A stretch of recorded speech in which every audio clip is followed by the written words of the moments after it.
Donc c'est reparti pour un nouveau débat. Après les deux thèmes précédents, donc le thème est la Bible est-elle falsifiée ou la Bible est-elle la vraie parole de Dieu? Donc en présence de l'abbé Pagès, qui est donc abbé et prêtre, et qui est connu pour intervenir dans le domaine interreligieux, sur le christianisme et sur l'islam, et en présence de Karim, qui est fondateur du CRC, du Centre de recherche en religion comparée, et donc étudiant en religion comparée et dans le domaine de l'interreligieux depuis plus de 10 ans. Donc ça va être réparti, donc une première partie de 15 minutes de Karim, ensuite une partie de 15 minutes de l'abbé Pagès, ensuite 5 minutes de réponse jusqu'à ce qu'on atteigne une heure de débat. Et 2 minutes de conclusion à la fin. Donc je laisse la parole à Karim. Donc, alors, le thème qui est aujourd'hui est quand même assez important, c'est de définir si le texte biblique est fiable, préservé ou falsifié, etc. Déjà, il faut que vous sachiez plusieurs choses. La première, c'est que je pense qu'on est d'accord pour dire que Dieu a fait des révélations à travers les temps. Et que dans ces révélations-là, il y en a qui, chez nous, musulmans, sont considérés avoir été révélés par Dieu. Autrement dit, nous considérons que la Torah, l'Évangile, les psaumes et d'autres révélations ont été faites. Chez nous, nous ne considérons pas, en tout cas dans le Coran et en islam, que la Bible soit la révélation de Dieu. C'est-à-dire qu'elle peut contenir la révélation de Dieu, mais ces choses-là sont définies par Dieu. C'est limité à la Torah, l'Évangile, les psaumes, et voilà. Donc tout ce qui est autre que ces choses-là, le Coran ne le valide pas comme étant une révélation de la part de Dieu. Donc comme ça vous connaîtrez un peu la position de l'islam sur la question. Donc la Bible en tant que telle, elle contient beaucoup plus de livres que ceux que le Coran a énumérés. Excusez-moi. Ça ne veut pas dire qu'elle les rejette, du moins pour certains, mais ça veut dire qu'elle ne le reconnaît pas comme étant une révélation divine. Maintenant, est-ce que le texte biblique en lui-même a été préservé, transmis à travers les âges? Et c'est sur ça que mon intervention va plutôt être orientée, puisque pour ma part, je considère que le texte biblique a été préservé dans son sens, mais au niveau de ce qu'on appelle en arabe le lafz, c'est-à-dire le texte même à la lettre près, ceci n'a pas été préservé. On va trouver des erreurs, des fautes de copistes, des variantes, etc. Donc toutes ces choses-là font que pour ma part, le texte n'a pas été préservé. Maintenant, est-ce que le fait de dire que le texte n'a pas été préservé en fait-il forcément quelque chose qui ne soit pas divin?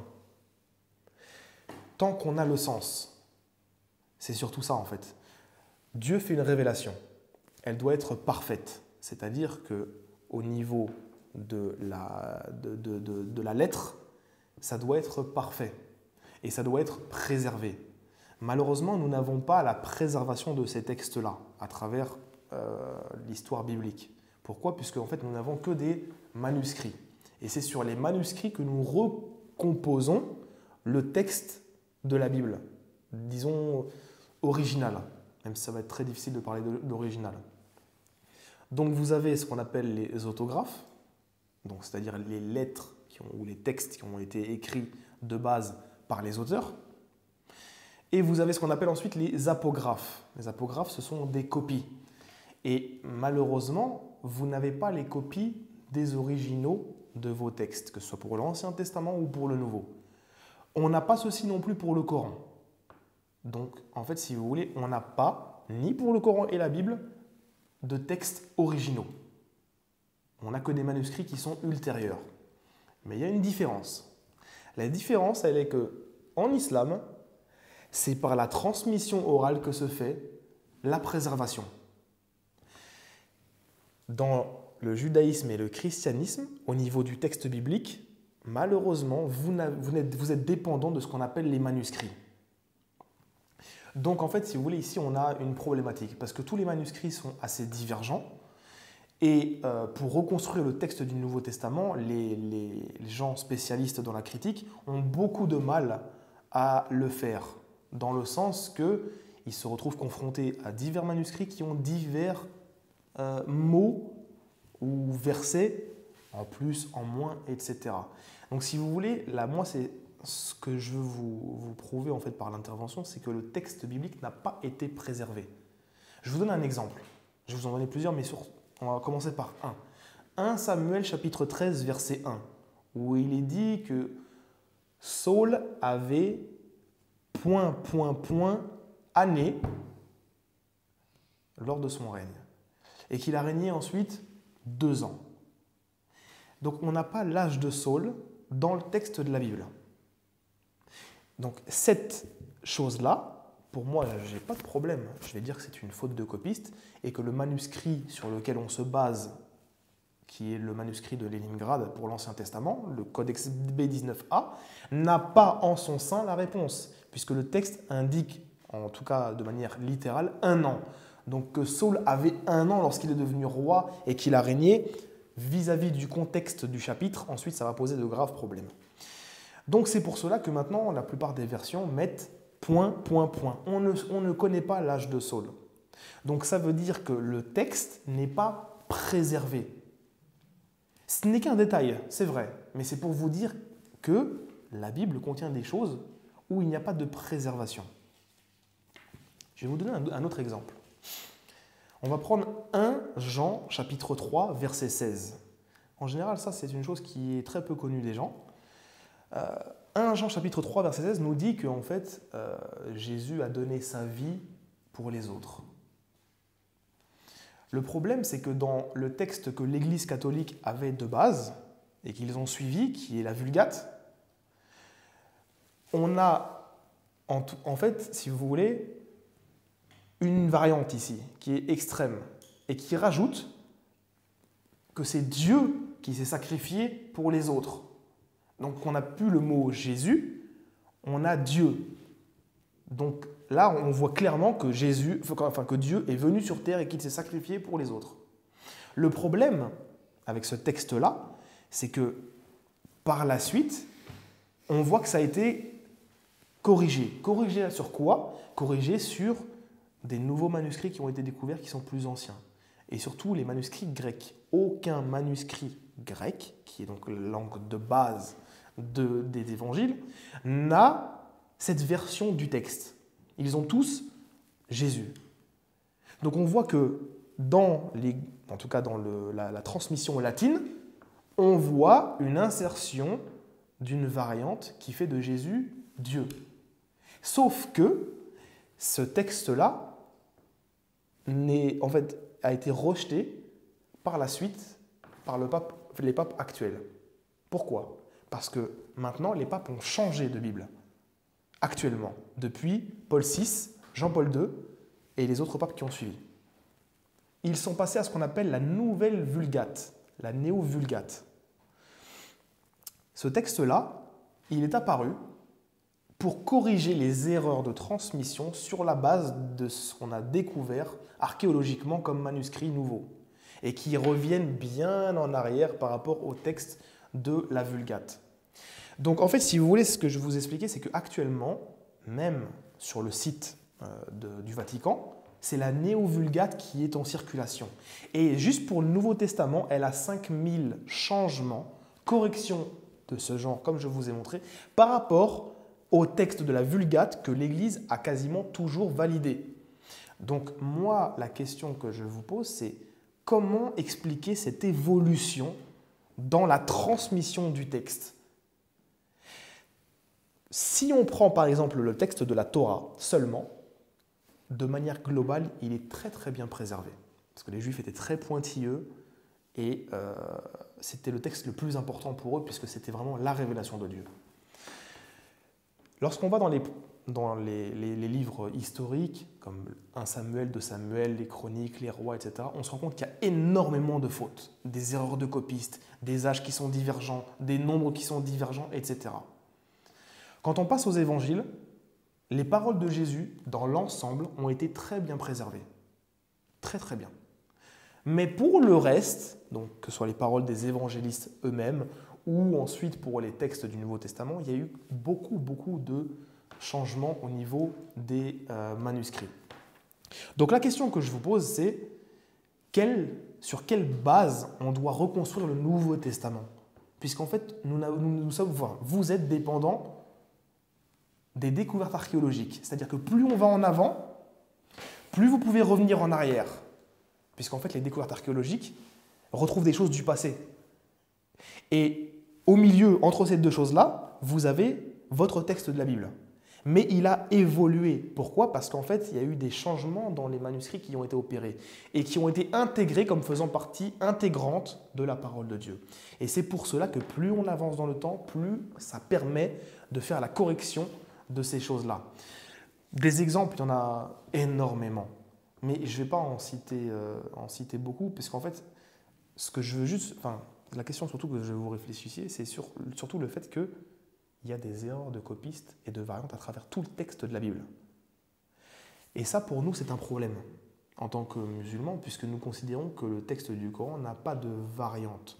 Non pas des variantes au niveau de ce qu'on appelle les lectures différentes, mais nous ne considérons pas qu'il y a ce qu'on appelle de variantes au niveau du squelette de base du Coran.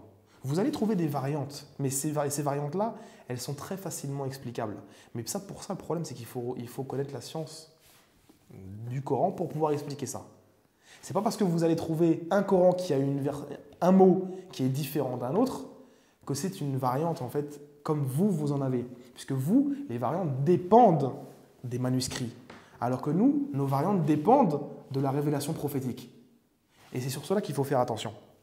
Donc, moi, je vais vous m'expliquer plusieurs choses pour terminer, parce que je vois qu'il reste des minutes, 4 minutes. C'est sur quoi le texte de la Bible est basé au niveau de sa transmission. Est-il fiablement transmis? Et surtout, vu que je suis en présence d'un prêtre, donc j'ai surtout parlé au niveau de l'Église catholique, c'est la Bible catholique, comment se fait-elle qu'elle a évolué? On est passé de la Vulgate à la Néo-Vulgate, en sachant qu'il y a juste pour le Nouveau Testament 5000 changements.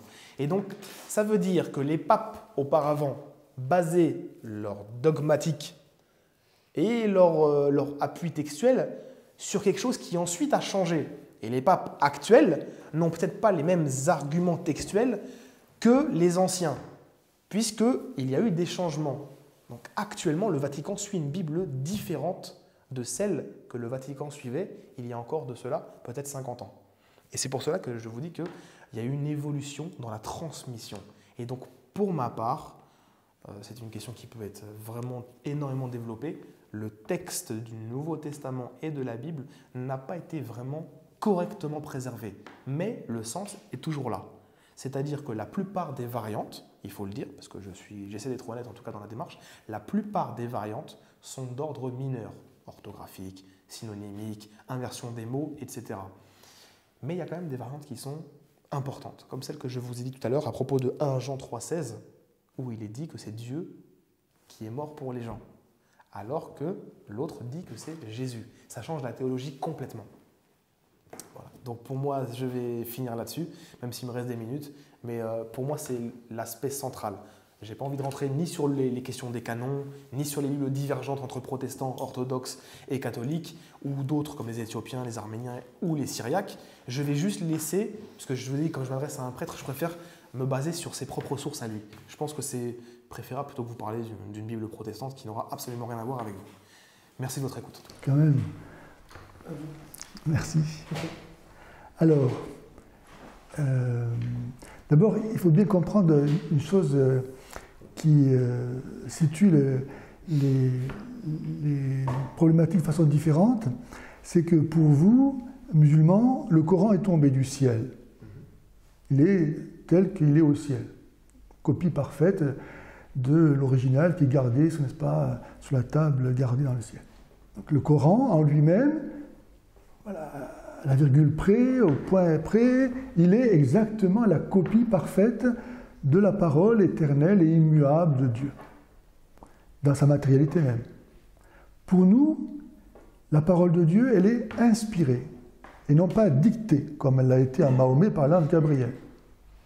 Elle est inspirée à des hommes qui ont compris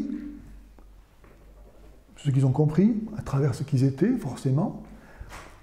C'est la raison d'ailleurs de la nécessité de la venue du Messie, parce qu'au long de l'histoire, les prophètes ont retransmis ce qu'ils ont reçu en fonction de leur mentalité, de leur culture, de leurs défauts, de leurs péchés, etc. Ce qui fait que même si la parole de Dieu qui est conservée dans la Bible est vraiment inspirée par Dieu, et donc sans faute, néanmoins, elle porte la trace du média par lequel elle a été communiquée. Les prophètes n'ont pas pu aller au-delà de ce qu'ils ont pu comprendre, de ce qui leur était révélé. Ceux qui postulaient, comme je l'ai dit, la venue du Messie, c'est-à-dire d'une humanité parfaite, qui ne mette pas d'obstacle entre la réception et la transmission. Le Christ, qui est la parole même de Dieu, a donné son point final à la révélation en transmettant parfaitement la révélation de Dieu. Ce qui veut dire que pour nous, la parole de Dieu, ce n'est pas d'abord la Bible qui en est une trace, c'est le Christ. La parole de Dieu, c'est le Christ.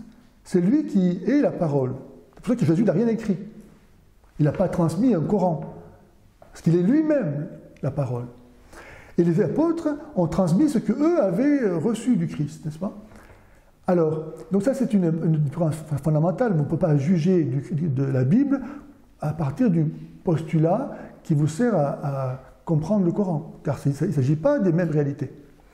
Ensuite, nous ne comprenons pas la Bible uniquement et d'abord dans sa matérialité, à travers le texte. Saint Paul dit « la lettre tue et l'esprit vivifie ».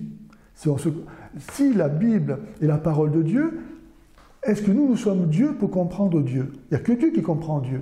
Quelque part, pour comprendre la parole de Dieu, comme je le disais dans l'enseignement précédent, il nous faut avoir un principe divin qu'on appelle l'Esprit Saint. Si on n'a pas l'Esprit Saint, on ne peut pas comprendre la parole de Dieu. Donc, les difficultés que vous présentez, elles ne sont des difficultés, à la limite, que pour ceux qui n'ont pas l'Esprit de Dieu. Parce que l'Esprit de Dieu, c'est lui qui va permettre à l'Église de sélectionner parmi les évangiles. Il y avait plusieurs évangiles, 4 évangiles, elle aurait pu en prendre qu'un, elle aurait pu en prendre d'autres. Elle a dit, ben voilà, on va prendre ça. Il y a eu un temps où il n'y avait pas de Bible. Et pourtant, il y avait une Église. Autrement dit, la Bible provient de la foi de l'Église, qui a su reconnaître dans certains écrits l'expression même de la parole de Dieu.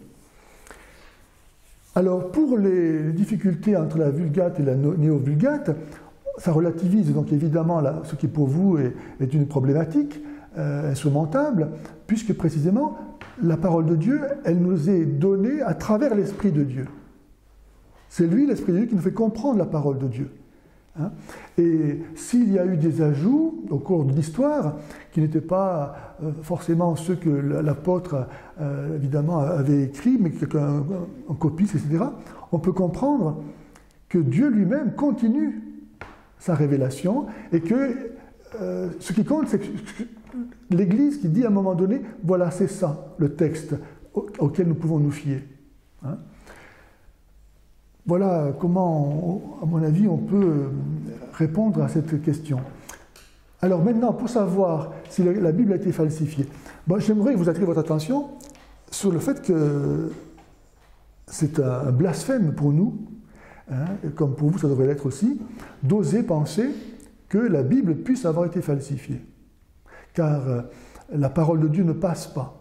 Même dans le Coran, nous avons des expressions où Allah dit hein, nul ne peut changer les paroles de Dieu. Coran 6, 34. Donc, ou c'est vrai ou c'est faux. Mais si nul ne peut changer les paroles de Dieu, on ne peut pas imaginer que la Torah ou l'Évangile puissent avoir été falsifiés. Ensuite, Allah menace de l'enfer ceux qui osent dire que la Bible a été falsifiée. Coran 40, 70. Il y a dans la Bible elle-même des mises en garde qui ont été faites contre précisément la falsification du texte. Hein, on peut lire Deutéronome 4, 2, Proverbes 3, 5, 6, dans l'Apocalypse, les derniers versets de l'Apocalypse, où l'auteur menace des châtiments de l'enfer tous ceux qui oseraient modifier le texte. Donc, d'une part, les chrétiens étaient face à ces sévères mises en garde. Donc, je ne vois pas comment un chrétien pourrait prendre la liberté de falsifier le texte en sachant qu'il encourt ces malédictions. Ensuite, si la conspiration, la falsification avait été possible, ça voudrait dire qu'il y aurait eu une entente entre les Juifs et les chrétiens, au moins pour l'Ancien Testament, puisque nous avons le même texte. Il faut remarquer que dans le Coran, qui prétend être la parole de Dieu, il n'y a ni la Torah ni l'Évangile. Or, pourtant, le Coran dit qu'il n'est qu'un rappel. Ce n'est pas lui-même la parole de Dieu. Il renvoie à un livre. Souvent dans le Coran, où Mahomet parle du livre. Ce n'est pas le Coran, puisque Mahomet est encore là et que la révélation n'est pas finie. Puisque là, ça va se clore, Mahomet aura des révélations jusqu'à la fin de sa vie. Donc ce livre dont il parle, ce n'est pas le Coran. Le Coran n'existe pas encore. Forcément, c'est la Bible. Alors, nous, chrétiens, nous avons effectivement la Torah des Juifs, et nous ne sommes pas Juifs, nous sommes chrétiens. Nous avons la même parole de Dieu parce que nous reconnaissons que la parole de Dieu ne peut pas être falsifiée, et que la Bible des Juifs est vraiment la parole de Dieu. Les musulmans n'ont ni la Torah ni l'Évangile. On ne peut pas imaginer que les Juifs qui ont persécuté les chrétiens se soient mis d'accord pour avoir la même parole de Dieu qu'eux. Ensuite, s'il y avait eu falsification de la Bible, ça veut dire que, bon, on ne sait pas à quel moment, voilà, on lance ça, contrairement à la vérité théologique qui fait que la parole de Dieu ne peut pas être falsifiée, mais ça veut dire qu'il aurait fallu falsifier tous les manuscrits répandus aux quatre coins du monde. Si au 5e siècle, je ne sais pas, quelqu'un s'était mis à vouloir falsifier la Bible, eh ben, il aurait fallu falsifier tous ces manuscrits, parce que, de fait, comme vous l'avez quand même souligné, en dépit des modifications mineures, le texte n'a pas changé. Vous savez que, par exemple, pour des livres qui nous font connaître l'histoire d'Homère, on a le manuscrit le plus vieux remonte au XIe siècle. Pour César, c'est le Xe siècle. Pour Tacite, c'est le XVe siècle. Et on a très peu de manuscrits. Et personne ne remet en cause l'authenticité de ces textes. Or, pour l'Évangile, nous avons des textes qui remontent, des manuscrits qui remontent au IIe siècle. Historiquement, c'est exceptionnel. Le texte de l'Évangile est le texte le plus assuré qui soit. Parce qu'il y a plus de 5000 manuscrits qui remontent aux premiers âges du christianisme. Et on voit qu'effectivement, fondamentalement, le texte est le même. Il y a une unité en même temps dans le texte biblique. Contrairement à ce que vous osez le dire, même si effectivement l'Ancien Testament est différent du Nouveau, nous voyons, nous chrétiens, comment l'Ancien Testament porte en germe le Nouveau et comment le Nouveau accomplit l'Ancien. Il y a une unité entre ces deux parties de la Bible. Et dans chaque partie, une unité qui se comprend à partir du Christ, évidemment, puisque lui-même étant le Messie, le point d'orgue, le point final à la révélation, c'est à partir de lui qu'à ce moment-là, on peut comprendre ce que l'Ancien Testament voulait dire et que le Nouveau Testament prend son sens. Le Seigneur a promis qu'il protégerait sa parole. Isaïe 48, « L'herbe sèche, la fleur tombe, mais la parole de Dieu subsiste éternellement. » Alors, ou bien en Luc 21, 33, Jésus qui dit « Le ciel et la terre passeront, mes paroles ne passeront jamais. » Il y a aussi les textes des pères de l'Église. Depuis le début de l'Église, quand les pères citent la Bible, ils ont le même texte que celui que nous avons. On a les manuscrits de Qumran qui remontent au tout début, il y a même avant le christianisme, et qui montrent un texte identique à celui que nous avons.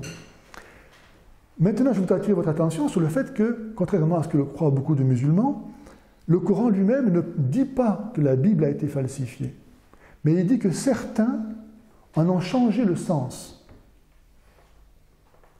C'est sourate 2, verset 59, 75, sourate 3, verset 78. Certains ont essayé d'en détourner le sens. Autrement dit, dans le Coran, on respecte le fait que la parole de Dieu ne peut pas être modifiée. Et si le Coran est simplement le rappel de la Bible, à ce moment-là, il n'y a plus de problème. Si la Bible a été falsifiée, on ne comprend pas qu'en 1094, Allah dise à ceux qui réfléchissent, interroge ceux qui ont reçu les Écritures avant toi. On ne voit pas que Allah aille demander de se référer à des Écritures falsifiées. Or, on est au 7e siècle quand le Coran arrive. Donc, si les Bibles ont été falsifiées, c'est forcément avant. Or, Allah donne comme garantie la Bible. Sourate 10, 94. Ou bien, sourate 5, verset 47. Que les gens de l'Évangile jugent d'après ce que Allah a fait descendre.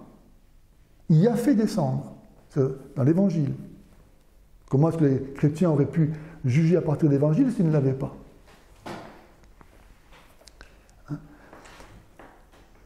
Ensuite, si la Bible a été falsifiée, si la Torah a été falsifiée, puisque nous avons la même Bible que les Juifs, Allah, qui est censé être l'auteur de la Torah et de l'Évangile, a montré qu'il n'a pas été capable de garder sa parole.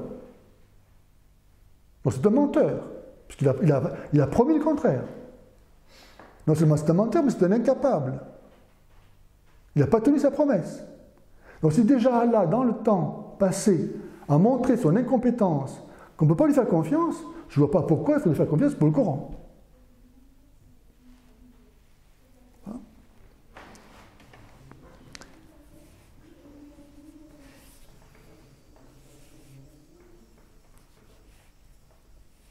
Ouest 2015. Merci. Alors,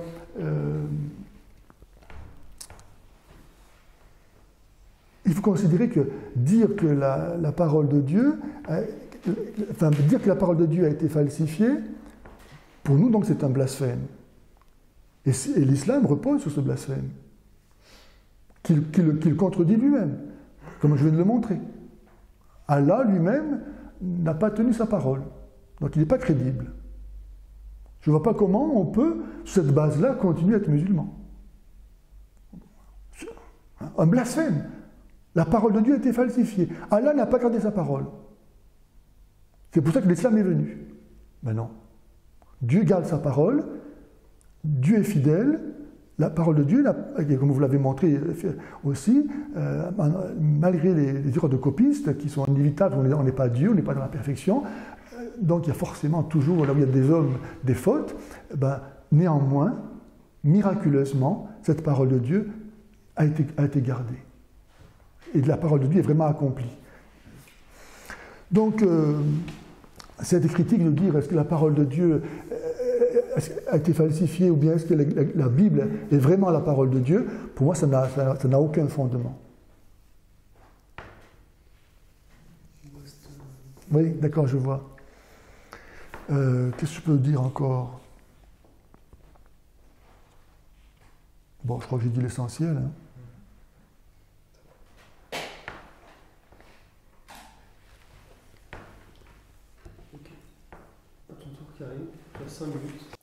Donc si je comprends bien votre intervention, vous avez reconnu qu'il y avait des erreurs de copistes, qu'il y avait des ajouts et qu'il y avait des changements mineurs à l'intérieur du texte biblique.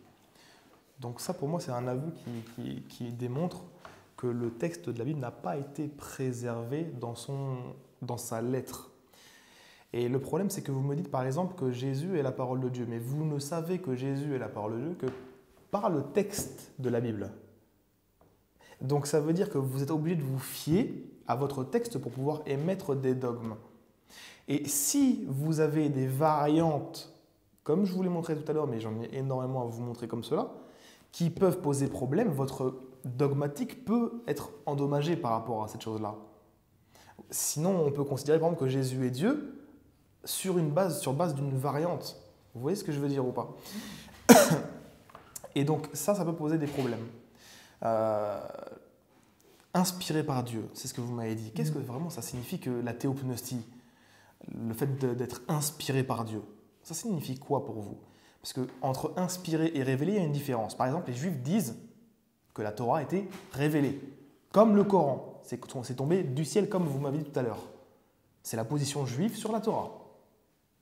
Moïse est monté au mont Sinaï, et c'est là qu'il a reçu la Torah. Les 10 commandements.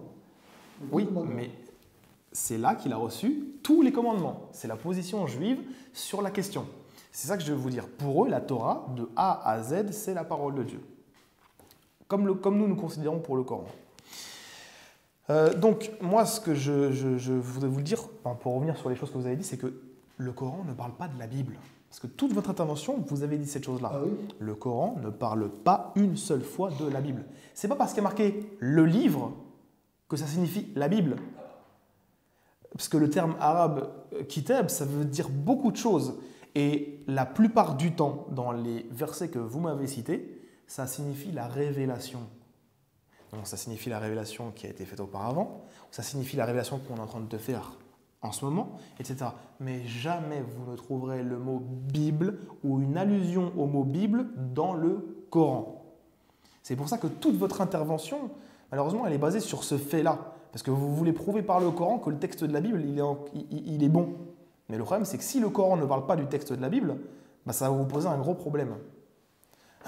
Deuxièmement, je n'ai pas dit que moi, ce n'est pas ma position que la Torah, l'Évangile, etc. sont falsifiés. Je vous dis juste que votre texte biblique, comme vous l'avez, les falsifications de mots peuvent être apparues. C'est pour ça qu'on a des erreurs de copistes, comme vous me l'avez même vous-même avoué. On a des changements mineurs, on a des ajouts. Et vous avez dit que Dieu, dans ces ajouts-là, en fait, continue de révéler sa parole. Mais ça n'a aucun sens. Pourquoi? Parce que Dieu envoie un messager. Ce messager-là donne la révélation par lui-même, en son temps. Ce n'est pas des copistes ultérieurs qui vont venir rajouter des choses. Ça n'a pas de sens. Celui qui donne la parole, c'est le messager qui transmet la parole de Dieu. Ce n'est pas un copiste qui va se tromper de mots ou qui va en faire un changement, qui va donner une pensée évolutive de la parole de Dieu. Ça n'existe nulle part. Vous avez cité le Coran sur la sourate 10, 94. Très souvent, les chrétiens citent ce texte-là, mais ils n'ont pas compris le texte.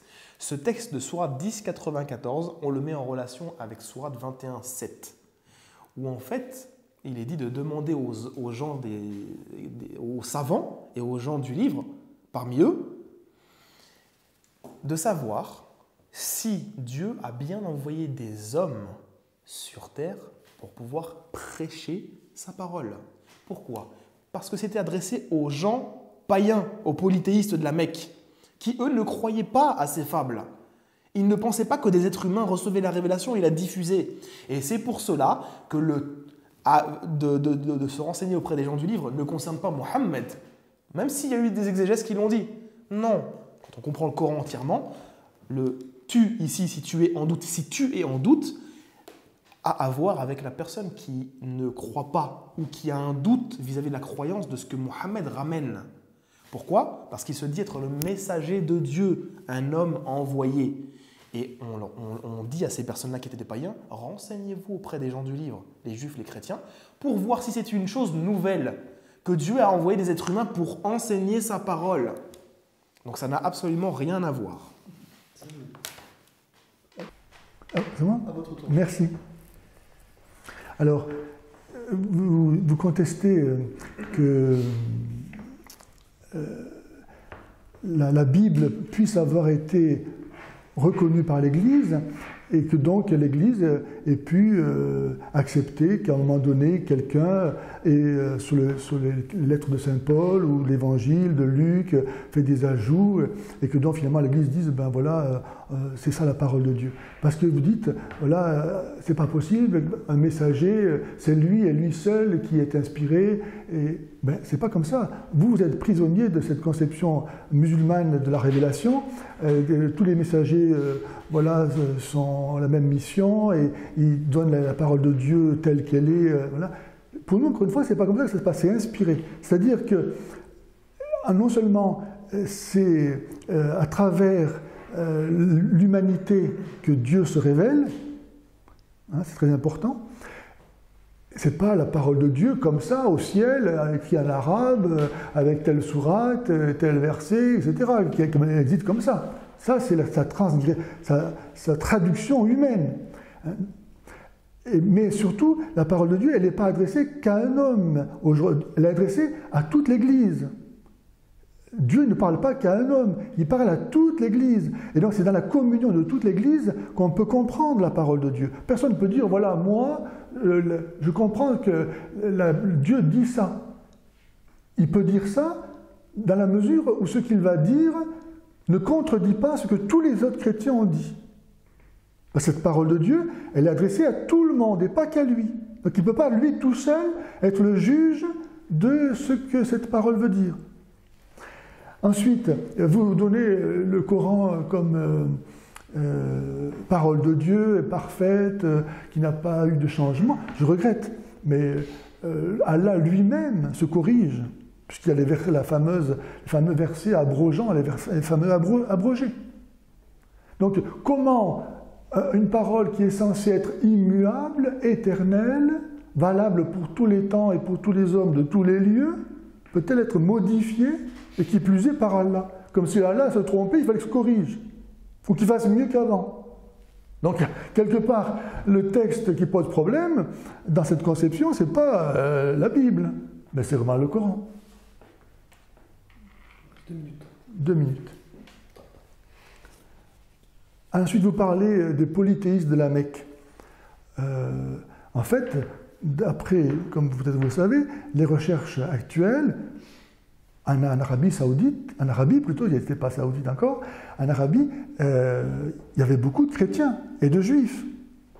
La plupart des Arabes étaient convertis au christianisme, et c'est pour ça que ça a été si facile pour eux, étant mal instruits, d'accepter le message musulman qui leur prêchait le retour du Christ, le retour du Messie, qui va revenir du ciel. Donc il faut hâter sa venue, on va prendre Jérusalem, il faut... voilà. Donc les polythéistes de la Mecque, en fait, c'est une réécriture de l'histoire pour correspondre à la mythologie musulmane qui vient remplacer le christianisme et qui est un antichrist par excellence. Saint Jean le dit dans un texte qui date de bien avant le christianisme, donc on ne peut pas le soupçonner d'avoir été écrit contre l'islam, parce que l'islam n'existait pas encore. Et Saint Jean dit, voilà l'antichrist. L'antichrist, c'est celui qui nie le Père et le Fils, ce que fait exactement l'islam. Donc l'islam vient après le Christ pour détruire l'œuvre du Christ. Jésus n'est pas mort, il n'est pas ressuscité, donc nos péchés ne sont pas expiés, on n'est pas sauvés, et on retourne au temps du judaïsme où on attend toujours le Messie. Voilà, on continue à croire qu'on va se justifier devant Dieu en ne mangeant pas de cochon, en se faisant circoncire, en lapidant les femmes adultères. C'est ça que Dieu veut. Et avec ça, on sera sauvés. Ben non. Les Juifs attendent toujours le Messie, ils ne sont pas sauvés.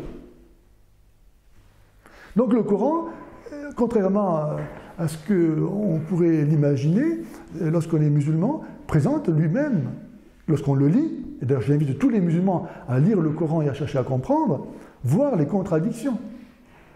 Il n'y a pas de sens logique, souvent, d'un verset à l'autre. On ne sait pas où on est, il n'y a pas d'histoire. On parle tantôt de Moïse, après on va parler d'autre chose. On voit que le texte a été changé, modifié, pour cacher les origines réelles du Coran. Alors on va interpréter ça en disant, voilà, c'est la preuve que c'est divin. Oui, mais c'est la preuve d'une falsification, ni plus ni moins. Et la plus grande ruse, évidemment, et la caractéristique de l'imposteur, c'est d'accuser sa victime. On va accuser le christianisme d'avoir falsifié les Écritures pour pouvoir lui-même présenter un texte falsifié. Merci. Le problème, c'est que moi, je ne vous accuse pas de falsification. Ah ben c'est ça le problème.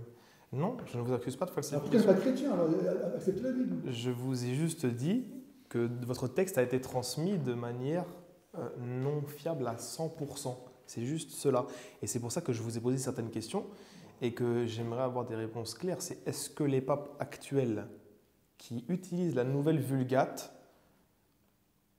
en fait, sont-ils sur le même axe au niveau du texte biblique qu'ils ont que les anciens papes, qui avaient la Vulgate, eux. Et donc, il y a 5000 changements juste dans le Nouveau Testament.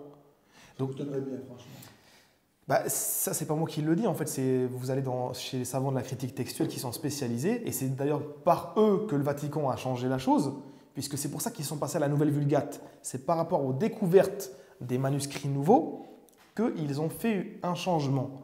Maintenant, comme je vous l'ai dit, moi je suis sincère, je vous dis que ces changements-là, pour beaucoup, sont mineurs.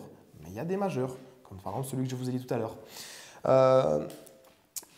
Donc, au moins on est clair. Pour vous, qui êtes prêtre, etc., tout comme le Vatican en prenant la Nouvelle Vulgate, en fait, vous affirmez explicitement pour vous et implicitement pour eux que la Bible a subi des changements.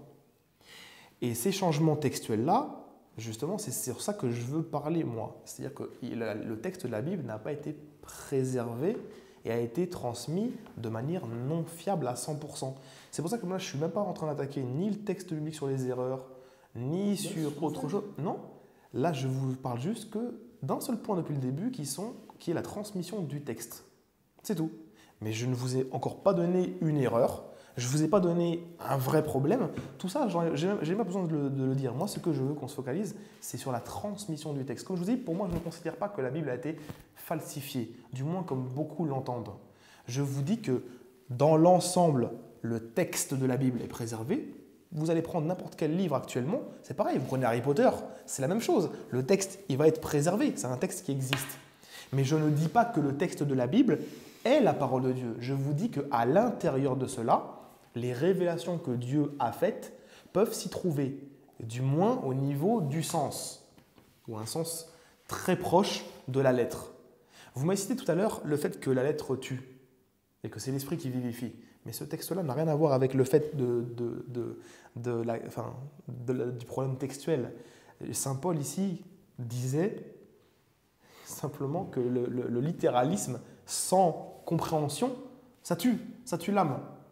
Et que c'est lorsqu'on se penche sur les textes et qu'on y met un peu justement l'esprit qu'on comprend les textes. Et qu'à ce moment-là, on peut arriver à croire que Jésus est le Messie, etc. C'est pour ça que je dis qu'il faut faire attention quand vous citez des textes, parce que le sens que vous allez en donner n'est peut-être pas forcément celui qui est voulu à la base. Pour le fait que vous m'avez dit, oui, la parole de Dieu, elle n'a pas été adressée à un homme, mais à l'Église. Mais moi, ce n'est pas de cela que je vous ai parlé. Je vous ai dit que la parole de Dieu est transmise aux messagers qu'il a rapportés, qu'il la transmet. Jésus le dit lui-même, Jean chapitre 12, versets 47 à 50, qu'il a transmis la parole qu'il a reçue comme le Père le lui avait dit. Il a transmis exactement les paroles de Dieu. Mais cette transmission-là, elle, lorsqu'elle a ensuite été transmise à l'écrit, à travers les âges, il s'y est glissé ce qu'on appelle des variantes, des ajouts, des retraits, etc. Et c'est sur ça que je vous dis que depuis le début, en fait, on a un petit problème. Je ne vous parle pas de falsification, moi. Je vous dis juste que votre texte n'est pas transmis de manière 100% fiable. Et vous-même, vous m'avez dit, oui, il y a à l'intérieur des fautes de copistes, vous avez à l'intérieur des erreurs, vous avez des ajouts, etc.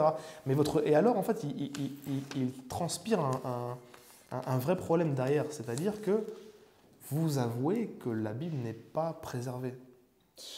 Vous voyez ce que je veux dire? Non, pas du tout. Vous dites vous-même que c'est mineur. Il reste quelques temps. Et à propos des textes, pour les 30 secondes qui me restent, du Coran qui disent qu'il faut se référer à l'Évangile pour les chrétiens et les juifs et la Torah, oui, il n'y a aucun problème.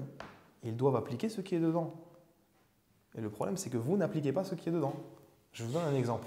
Le débat que nous avons fait auparavant, je vous ai dit qu'à l'intérieur de ce texte-là, il n'existe pas de parole de Jésus disant qu'il est Dieu.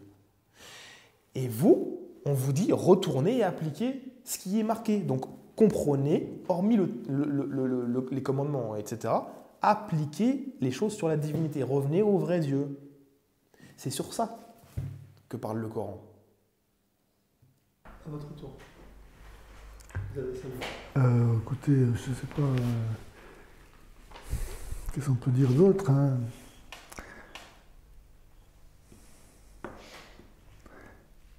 Si vous voulez, c'est à votre tour.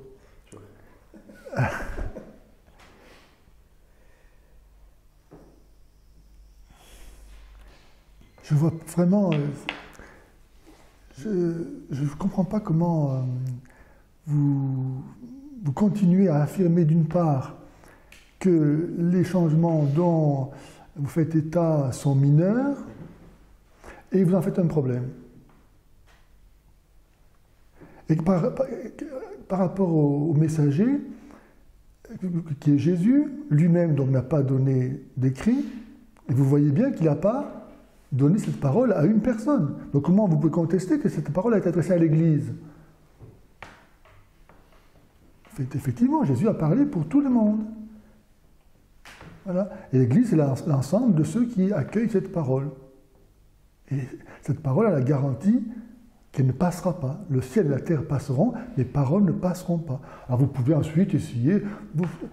le démon vous donnera toujours toutes les preuves dont vous avez besoin pour ne pas croire. Moi, ce qui me fait de la peine, c'est qu'au lieu de chercher des raisons de croire, vous cherchez des raisons de ne pas croire. Je trouve ça très grave. Oui, non, Si vous voulez, ce qu'on peut faire, parce qu'en fait, on peut continuer à dialoguer ensemble. Ça sera peut-être mieux, parce que si c'est trop long, 5 minutes pour vous, pour tout faire. Regardez, en fait, si vous voulez, M. Pagès, la différence... Excusez-moi, un vrai dialogue par contre. Ouais. Chacun s'écoute et que chacun... En fait, sinon, ça va être difficile. Moi, ce que je vous amène, en fait, c'est à... Voilà, comme vous l'avez affirmé, oui, le texte biblique n'est pas préservé à 100%. Mais ça, tous les chrétiens sont obligés de le faire. Le pape lui-même, si on lui pose la question, et s'il est honnête, il sera obligé de le dire. C'est une vérité. L'Ancien Testament, par exemple, et le Nouveau, ont des variantes, et même des fautes de copistes. Voilà. Donc, non, moi, ce que je voulais juste savoir, c'est ça. C'est-à-dire que votre aveu disant que oui, la Bible n'est pas forcément préservée à 100%. Non, mais c'est même pas un problème pour moi. Puisque ça, en fait, ça vous concerne. Ce que je veux vous dire, c'est que vous me dites que ça, je m'en sers pour ne pas croire. C'est pas cela. Moi, je crois à ce que dit le Coran vis-à-vis de vous. C'est-à-dire, je crois aux messagers qui ont été envoyés. Avant de croire au Coran, il faut commencer par croire à la Bible. Ouais. Il y a un problème? En fait, il y a un dialogue de 10 minutes qui s'installe, parce qu'ils ont 10 minutes. D'accord. Donc vous me disiez? Il n'y a pas de... Je disais qu'il n'y a pas de raison de croire au Coran, puisque la Bible... Très bien, mais... La Bible, elle dit elle-même que c'est la clôture de la révélation. Saint Jean dit, celui qui rajoute des paroles, Dieu lui fera porter les châtiments qui sont décrits dans ce texte, dans ce livre. Donc tous ceux qui ont fait des ajouts dans le texte biblique, ou des retraits, ils sont maudits. Dans la mesure où ça appartient à ce texte-là, ce n'est pas notre texte. D'accord. Et alors, donc les ajouts, moi que je veux comprendre, c'est que les ajouts et les retraits qui ont été faits dans le texte biblique. Les ajouts ne sont pas volontaires. D'accord, admettons même qu'ils ne soient pas volontaires. Vous voyez la différence? S'ils ne sont pas volontaires, admettons. S'ils ne sont pas volontaires, mais vous les avez quand même dans votre texte. Oui. Donc comment on sort de la problématique? Quelle problématique? Celle que votre texte n'est pas préservé. Mais encore une fois, mon texte à lui seul, ce n'est pas lui qui me donne la parole de Dieu. Il faut que l'Esprit de Dieu, et ce texte-là, me donne la parole de Dieu. C'est l'Esprit et ce texte. C'est la conjonction des deux. Comme la lumière, il faut qu'il y ait la phase et le neutre. D'accord. Ce n'est pas que le texte lui-même. Donc, moi, je ne suis pas attaché au texte lui-même. Ça ne sert à rien d'avoir un texte si je ne comprends pas. Il faut avoir l'Esprit de Dieu. C'est pour ça que ce n'est pas dramatique pour nous, même s'il y a des variantes.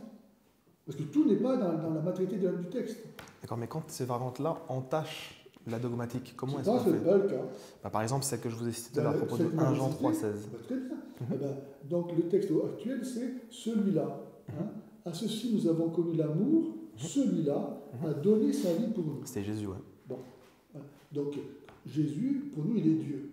Donc on dit que Dieu a donné sa vie pour nous, c'est pas un problème. Très bien. C'est la vérité. C'est ce que fondamentalement, ça ne va pas changer notre foi. Ça ne va pas changer votre foi. Voilà. Mais le fait d'avoir des variantes de ce type-là, parce qu'il y en a beaucoup sur les versets... Il a marqué le diable, il a marqué Mahomet ou je ne sais pas qui. Effectivement, ça peut être un problème, ce n'est pas le cas. Oui, mais ce que je vais vous expliquer, c'est que ça c'est dans le débat précédent, vu que votre conception chrétienne vous amène à croire que Jésus est Dieu, donc pour vous, ça ne pose pas de problème.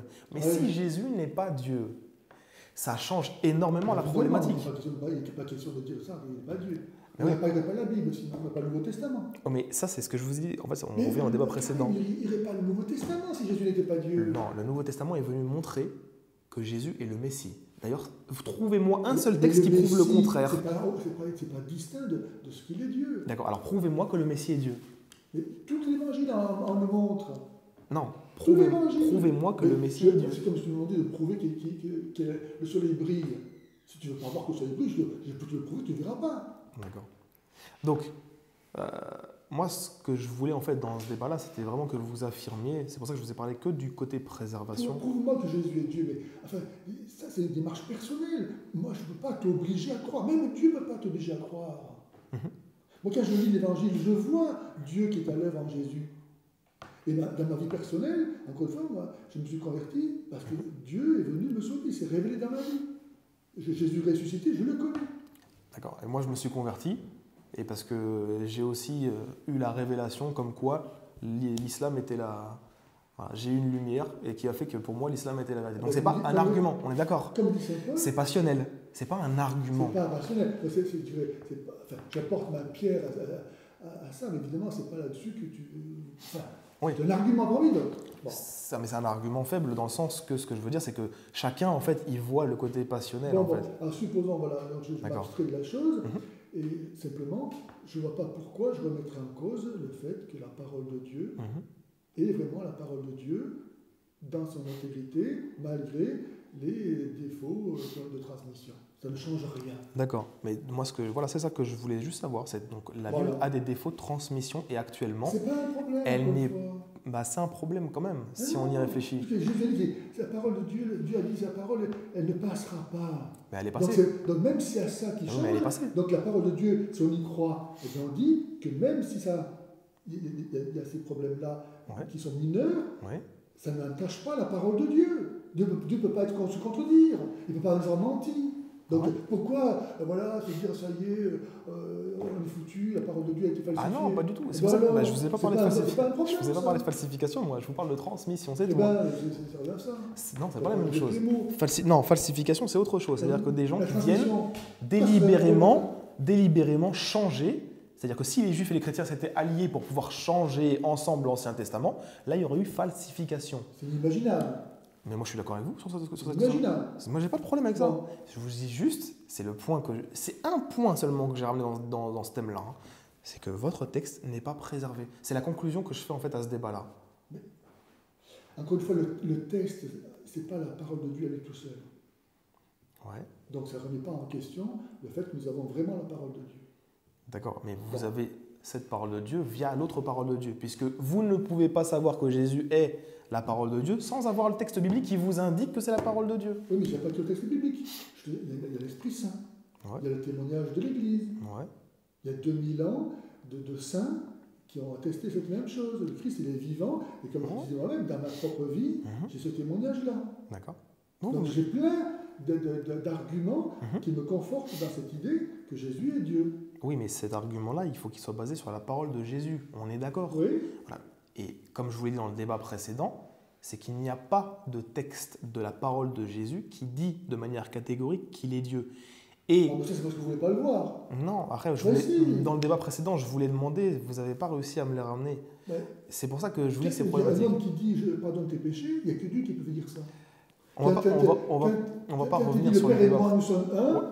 Écoutez, vous ne voulez pas le reconnaître un peu? Non, j'ai pas rien. C'est pas ça. J'ai dit que ça, c'était le débat précédent. Le débat actuel, c'était est-ce que la Bible était la vraie parole de Dieu? Moi, ce que je veux vous faire comprendre, en fait, si vous voulez, c'est juste que, sans rentrer dans les autres problématiques, vous m'avouez que oui, le texte biblique n'est pas préservé. Mais si, il est préservé. Tout à l'heure, vous m'avez dit rien non. du tout. C'est comme les poils qui tombent, ça ne change rien à ce que mon corps est toujours le même. Le problème, c'est que les variantes, il y en a qui sont quand même non, très grandes. Pas d'une lequel. Je vous donne un exemple. Je vous donne plusieurs exemples. Même si je ne suis pas de cet avis-là. Mais on va prendre la finale de Marc, que vous connaissez très bien la problématique qu'il y a sur ce problème-là. On a 12 versets qui s'en vont, selon les Bibles. Il y a des versions qui ont 12 versets en plus et d'autres qui ont 12 versets en moins. Donc, ce n'est pas que des poils, c'est un organe qui s'en va. Non. On a ensuite... Ça ne rajoute rien, ça n'enlève rien. Oui, mais en fait, on peut retirer même 90% comme ça, vous me direz toujours ça n'enlève rien. Vous prenez le passage de la femme adultère que vous m'avez dit tout à l'heure. Bah, actuellement, beaucoup de Bibles, la plupart des Bibles même l'ont retiré. Pourquoi? Parce qu'ils considèrent que c'est un ajout, même si je ne suis pas forcément de leur avis. Mais ce que je veux dire, C'est pas catholique. voilà, c'est pas catholique. Voilà. Mais dans tous les cas, chez les autres, ils l'ont retiré. Ils font ce qu'ils veulent. Mais ils l'ont retiré sur base de quoi? Ils l'ont retiré sur base de la critique textuelle, la même critique textuelle que s'est basé les papes Paul VI et Jean-Paul II pour passer à la nouvelle Vulgate. C'est pas à vous qui allez pouvoir juger si le pape a bien fait de faire ça ou pas, non? Et pour vous, ils ont bien fait ou pas? Ben évidemment.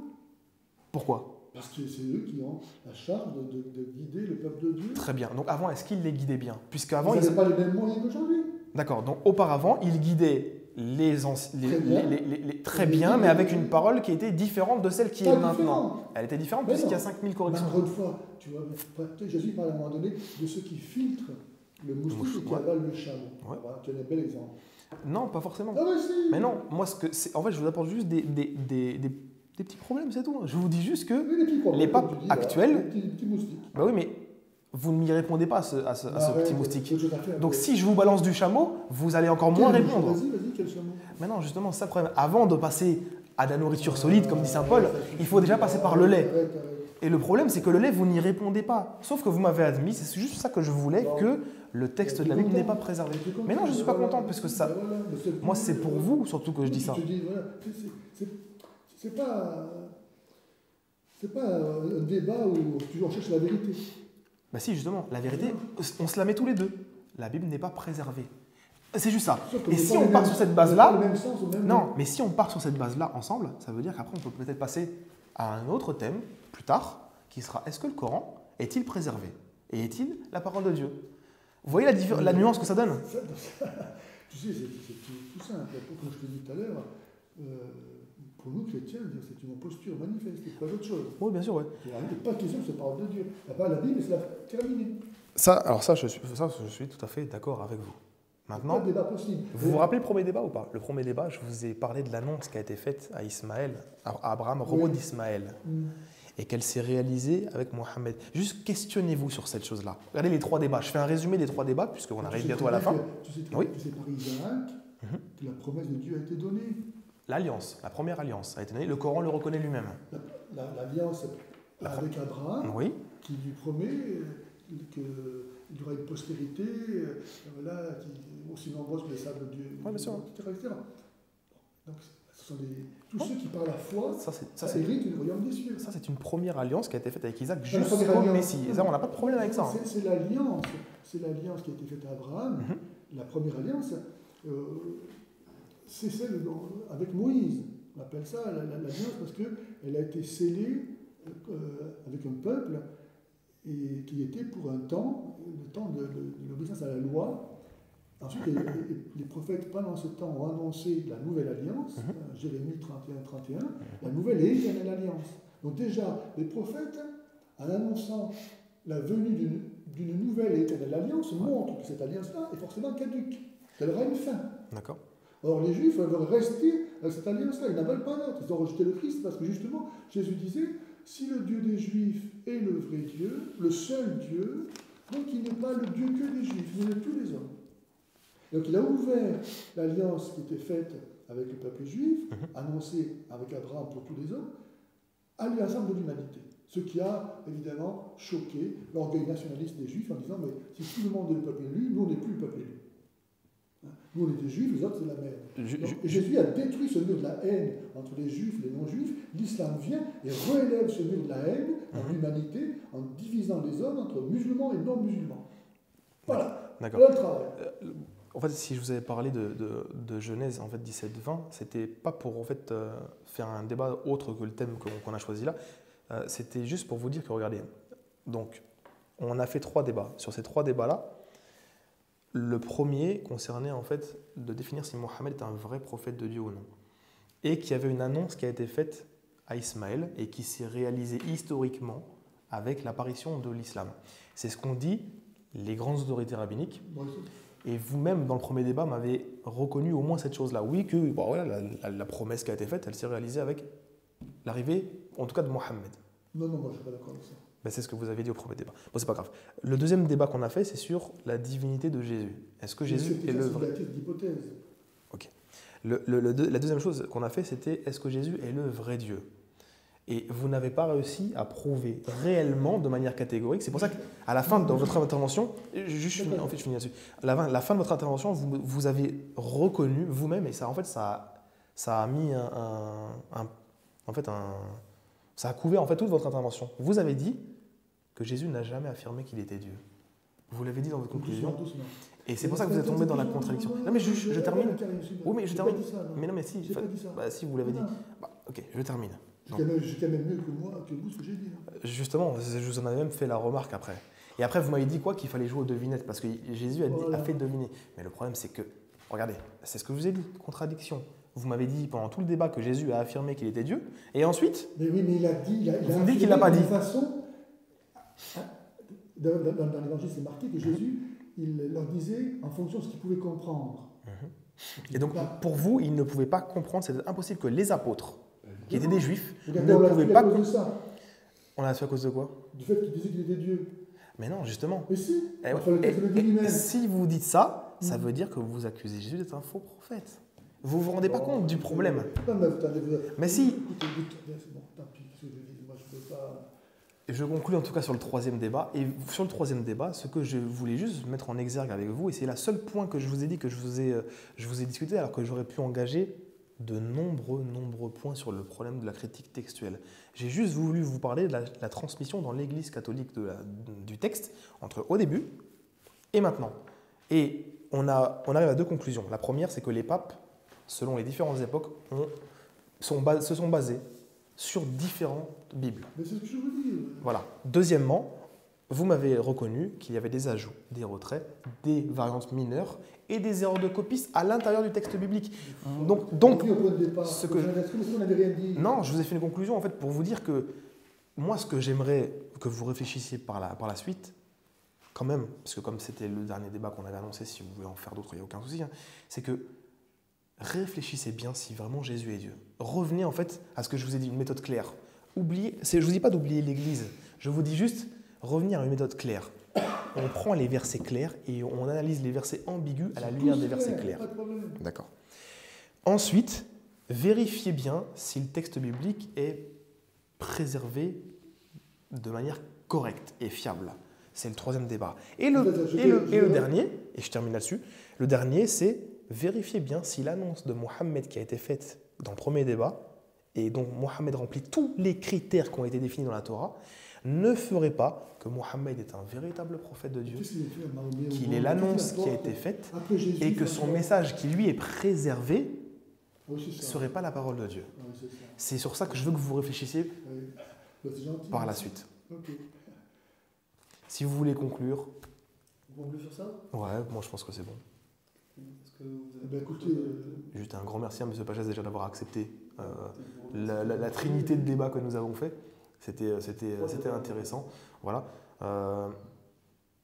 Moi, je suis ouvert à n'importe quel autre dialogue, si vous voulez en organiser d'autres. On pourra en faire, il n'y a aucun souci. D'accord.